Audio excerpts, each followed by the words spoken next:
On a Tuesday in late December 2022, the city of Melbourne was wrapped in the usual holiday rush. Families were busy preparing for Christmas, but 23-year-old Sha'Dayla Johnson had a much simpler goal that morning: getting to work on time. After finishing her routine and saying goodbye to her father, she stepped outside her home on Colbert Circle, unaware that someone dangerous was waiting in the shadows. That man was Carlos Lamont Jones too. At first glance, Carlos had once seemed destined for success. Raised in a stable home, his mother described him as respectful and loving. Standing over 6 feet tall, he was gifted athletically and excelled in basketball and football. His talent eventually earned him a scholarship to a college program in Illinois. But that promising path quickly unraveled. Carlos struggled to adapt to life away from home and dropped out after only 1 year. Back in Florida, he bounced between labor jobs, unable to hold steady employment. He wasn't pursuing school or a trade, and his lack of direction became a major source of tension within his family. Eventually, after a heated argument with his father, he was thrown out of the house. Homeless and living out of his car, Carlos seemed to be at his lowest point when he met Sha'Dayla in the summer of 2022. Sha'Dayla was known for her compassion. She always saw the good in people and felt compelled to help anyone who was struggling. When she learned Carlos was living in his car, she couldn't turn her back on him. Instead, she opened her heart, and soon her home, to him. But what began as an act of kindness quickly spiraled into something much darker.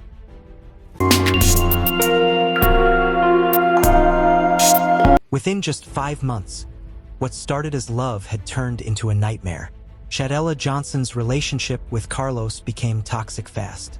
Almost every day was filled with screaming matches, emotional abuse, and controlling behavior.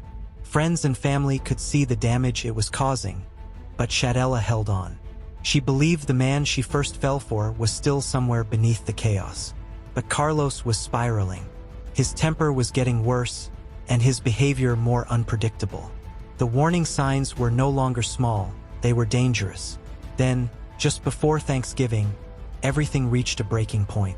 During one of their violent arguments, Sha'Dayla feared for her safety. Desperate to protect herself, she grabbed a kitchen knife to keep Carlos away.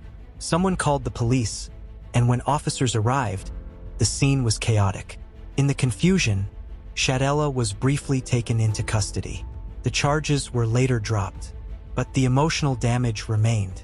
That night became the clearest sign that this relationship could end in tragedy. Sha'Dayla made the difficult decision to leave Carlos for good. She packed her things and moved back in with her father, hoping distance would finally bring peace. But Carlos wasn't ready to let go. He became obsessed. He bombarded her phone with angry messages, vulgar insults, and threats. Day after day, he kept trying to force his way back into her life. Sha'Dayla ignored every message. Privately, she thought about filing for a restraining order. But she had just started a new job and didn't want to ask for time off so soon. Felt like a small delay, something that could wait. But that delay would cost her everything. Exactly 1 month after the knife incident, Carlos made his move. That morning, as Sha'Dayla stepped outside to go to work, she froze.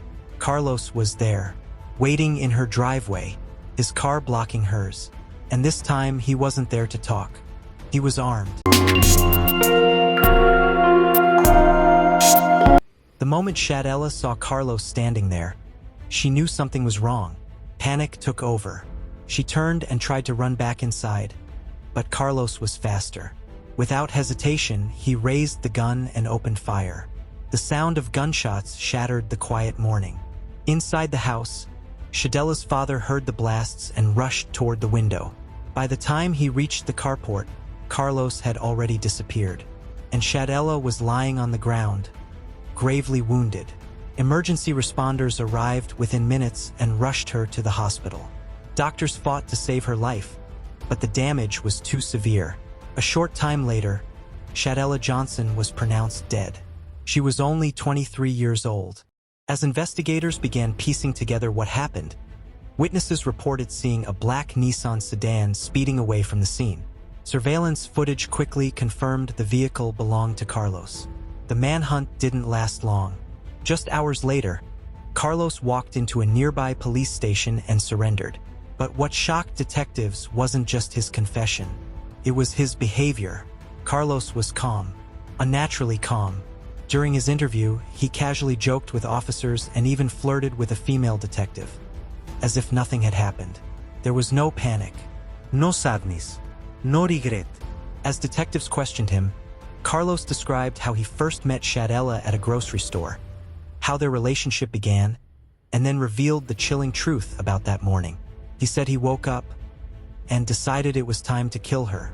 Even more disturbing, he admitted he had also considered murdering her father.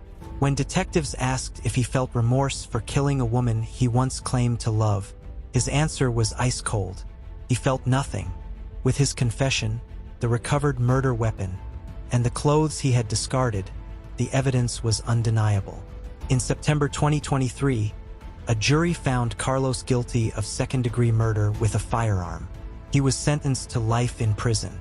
Sha'Dayla Johnson's story is a heartbreaking reminder that sometimes kindness can be exploited by the wrong person, with deadly consequences.